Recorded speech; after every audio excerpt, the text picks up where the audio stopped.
তোমাদের সাথে আজকে শেয়ার করতে যাচ্ছি কিভাবে কাঁচা আম দিয়ে আমসত্ত্বা তৈরি করি। আরেকটা ব্যাপার হচ্ছে, আমি যেদিন আমসত্ত্বাটা তৈরি করেছি ওই দিনই বৃষ্টি নেমেছে, একদমই ঠিক করে রোদে দিতে পারিনি। যাই হোক, ভিডিওটি শুরু করা যাক। এই আমগুলো হচ্ছে আমাদের নিজেদের গাছের। গ্রামের বাড়ি তো প্রচুর আম গাছ রয়েছে, আমাদের তো একদমই কিনে খেতে হয় না। তো আমগুলো ভালো করে ধুয়ে তারপর কেটে নিয়েছি। এখানে আবার নরম আমও রয়েছে, তোমরা দেখতেই পাচ্ছ। পাকা আমগুলো নরম হয়ে যায় না, ওই রকম একটা অবস্থা।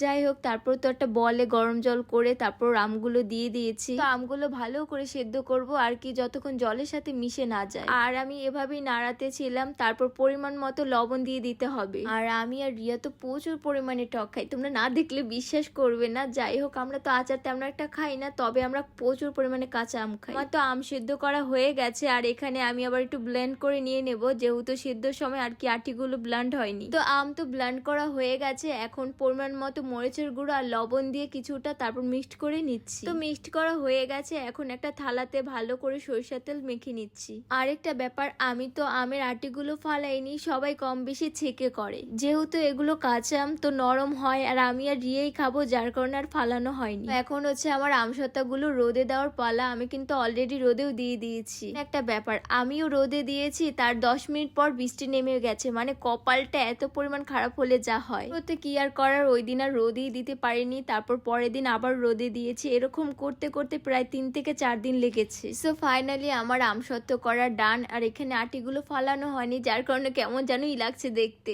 যাই হোক, এভাবে খুব সহজেই তোমরা বাড়িতে বসে আমসত্ত্ব তৈরি করে খেতে পারো।